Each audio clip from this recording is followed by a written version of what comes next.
Okay, now we're going to talk about chipping and pitching, something that I call chip pitching. And the reason for that is to blend. We like to choose a different golf club and use the same technique and get a totally different result. So it's not that you have to change your technique for different golf shots, but you just choose the golf club or change the golf club and let the technique stay the same, and the loft of the golf club is going to give you the different results that we're looking for. When we get around the green, the first thing I like to try to do is, if you can putt it, putt it. Obviously here, this is kind of high, this is not going to work too good, but if you're up on the fringe very close and you can putt it, this is the easiest club in the bag to hit consistently solid because it has the least amount of loft. So the golf ball is going to sit up towards the center of the club face. If you can't putt it, then we're going to have to use a club with some loft. And the rule of thumb that I like to go by is I like to choose the golf club that flies the ball to the first third part of the green and then makes it roll the rest of the way. So that would be a golf shot that will get the ball from here or wherever we are in the air safely onto the green, anywhere from 5 to 15 feet, and then we'll make it roll the rest of the way to the hole. It could be any one of many different clubs. It could be your 60-degree wedge that would be the right shot or the right club for a given situation. It could be your 6-iron that's the correct club for a given situation. There are many things that that will influence that, starting out with your lie. If we're down in the grass and we have a lot of grass around the ball, we're going to need more loft to help counteract the loss of spin that we're going to have because of the grass getting between the ball and the face. If the golf ball is sitting on a downhill lie, you'll need more loft to help counteract the loss of loft of the golf club going downhill. If we're going uphill, we'd like to have a little less loft to counteract the slope there. So the lie is going to tell us right off the bat what we need to do. If we're on a harder surface or harder surface green, we're going to need more loft to help counteract that. If we're on a softer surface green, we'll need a little less loft to counteract that and make the ball roll. If the green itself is going downhill, we'll need more loft to help hit the ball a little softer, let the spin help it stop. If it's going uphill, we'll need a little bit less loft, so it would help run it up the hill. If you're actually going into the wind, you'd probably like less loft. If you're going downwind, we may need a little bit more loft to help counteract the downwind. So there are factors that kind of blend together and make club selection something that we'll do, and you'll get good at that the more you actually practice it, obviously.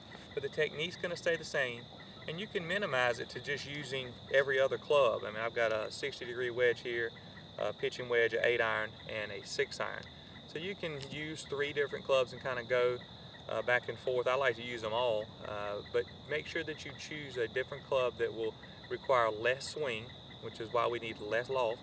That will give us less swing, so our room for error is not so great. The more loft you use, the more swing you have to have, the more speed you have to have, the further you have to carry it. So try to use the least amount of lofted club possible, but the rule of thumb of flying it safely on the green and letting it roll the rest of the way is a pretty standard, basic way to go about it. And once again, as you practice that, you'll get better with it. Typically, most people choose too much loft, so they have bigger misses. We want to make the misses smaller by using less loft, if possible. But once again, there are times when the 60-degree wedge is the club to use. But anyway, we want to make sure that when you choose your club, you're committed to that club. And then when you're looking at the shot, make sure you're focusing your eyes where you want the ball to land. Not the hole, but where you want the ball to land. So that's where we're going to tend to swing hard enough to actually get to. So focus where you want the ball to land and not at the hole. Eventually you'll look at the hole, but make sure you're focusing where you want the ball to land. As far as approaching the ball, it's the same as in putting or any other shot. We want to approach it on the curve in which it needs to go. If this ball is breaking right to left, I want to approach it on the line in which I need to start it. If it's going left to right, I'd want to approach it on that line as well. So basic concept once again, we're going to be wherever we are around the green, choose the club that'll get the ball safely on the green, and then make it roll the rest of the way. I'm going to hit a few shots here. First of all, we're going to talk about the technique itself. I'm going to hold this 60-degree wedge, which is, to me, the last club you'd want to choose at any point. As far as the technique goes, like I say, it's going to be the same regardless of the golf club. Let's grip down in the grip to get some control. when we set up, we want to make sure that we set up with a little bit, let's look at it this way, a little bit narrower stance so that it's a little easier for us to turn and move. I like to see you turn your toes towards your target.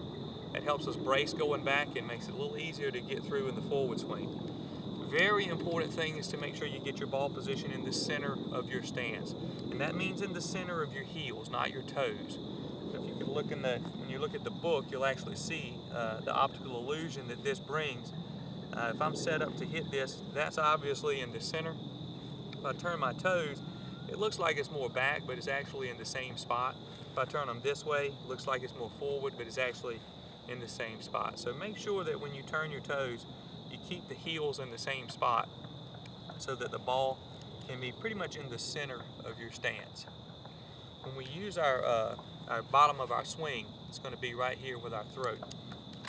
And so we want to make sure that the shoulders are parallel to the target line, where we want the ball to hit. And then that's where our ball is going to need to fall. If our shoulders are open, bottom of our swing's up here. If our shoulders are closed, it'll be back behind us. If the ball position gets too far up and we stay back here, then we're going to tend to hit too soon. So let's make sure that your shoulders are parallel to the target line and the ball falls right underneath your throat. Once we get that center spot of our stance, we turn our toes slightly, we grip down. Want to make sure that when you swing back, you're very quiet with your lower body. We don't want to do a lot of moving around. But this is the key to the motion to me, and that is that when we swing through, we want to move the club with the back hip, knee, and foot. That means that we're going to move through with the back side, not just your arms, not trying to help the ball, but we're going to swing back and push through with the hip. What that does is it helps us keep the grip moving forward, and it doesn't make it stop, doesn't make us back out, try to help it up. We want the loft of the club to actually move the golf ball forward, or move the club forward.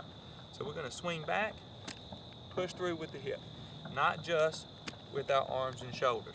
It's a very, very small motion, okay. You can do it pretty much with just this, but even on smaller ones, I like to see this engage and actually move the club.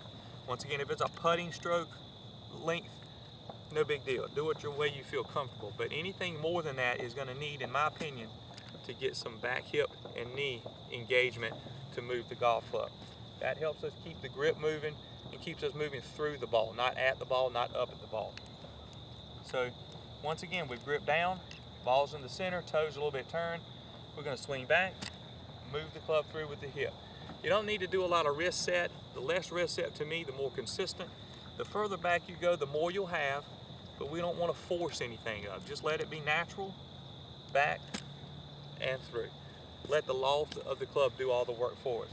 So I've got a 60-degree wedge here. I'm going to hit it and fly it just slightly onto the green here in that safe zone, the first third percent there, back, through.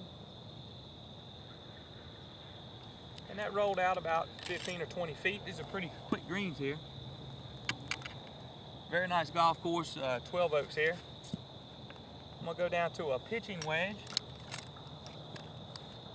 I'm going to get a totally different result here. It's going to run out a little bit more. Back, through. And that's going to roll out about another, 15 feet or so. We're going to go on down to the 8-iron.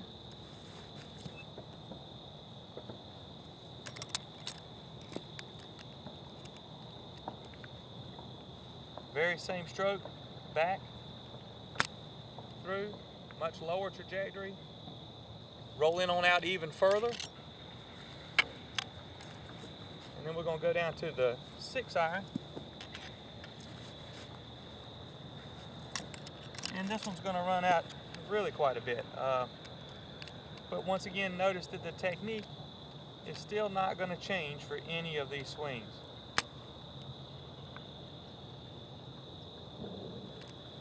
So once again, let the loft of the club do the work for you. Choose less loft if you can get away with it. Fly the ball to the first third part of the green and let it roll the rest of the way to the hole. Choose the club that will make it roll the rest of the way.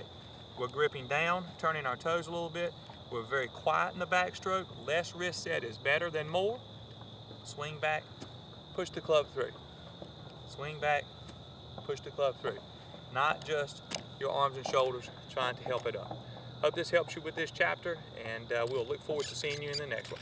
Have a great day.